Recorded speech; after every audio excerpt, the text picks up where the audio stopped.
Voltamos com Papo de Mulher. Hoje entrevistando o Dr. Alencar Peixoto Júnior, médico mastologista.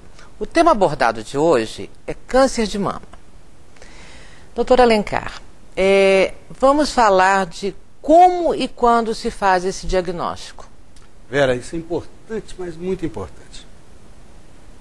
O diagnóstico de câncer só pode ser consubstanciado, ou seja, firmado com o exame anatopatológico, aquele que coloca um pedaço do tecido sob o microscópio.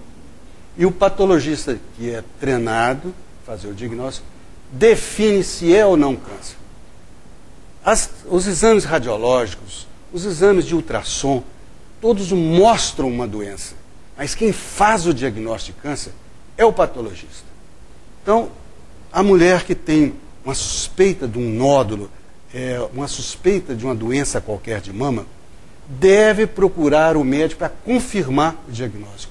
Porque a radiologia, a ressonância magnética, né, e todos os outros, vamos generalizar, todos os outros exames dão indicações, mas diagnóstico mesmo só o patologista. E às vezes a gente usa dois patologistas fazendo diagnósticos em lâminas diferentes ou na mesma lâmina, porque o diagnóstico às vezes é muito difícil para definir um câncer de uma infecção, uma inflamação, uma mastite. Então é necessário cuidado e o diagnóstico deve ser elevado à enésima potência de certeza. Por quê? O tratamento, infelizmente, ainda hoje é mutilante. É menos mutilante que no passado. No passado, nós médicos mutilávamos muito, retiravam muitas mamas. Hoje, a gente vê que não é necessário. Os tratamentos se tornaram mais racionais. O diagnóstico precoce permite cirurgias menores e permite tratamentos menos agressivos, com os mesmos resultados. Isso depende do estágio da doença? Depende do estado da doença, da idade do paciente, da história familiar do paciente, entendeu? E dos contaminantes com que essas pacientes entraram em contato. Por exemplo, a gente sabe que o cigarro, né, a gordura, gordura animal, né, todos são facilitadores do câncer em pessoas que têm a predisposição genética. Mas existem câncer, né, chamados pontuais, em que a pessoa não tem nenhum elemento familiar anterior, antepassado, com câncer. Ela não está iniciando uma nova família de cancerosos. Ela apenas foi afetada por elementos que agrediram o interior dessas células da mama. E o câncer começa no interior do núcleo da mama. Essa história de famílias, de pessoas na família com câncer, ou homens ou mulheres, necessariamente não na mama, em outros lugares, é possível que também uma mulher tenha predisposição a câncer de mama, mesmo que essas outras pessoas tiveram um câncer, um câncer de pele, um câncer no esôfago? É possível? Não, o câncer de mama é muito específico, sabe? Do mesmo modo que o câncer de pâncreas é específico, de pulmão é específico. Facilitando a comparação pulmão e mama, né?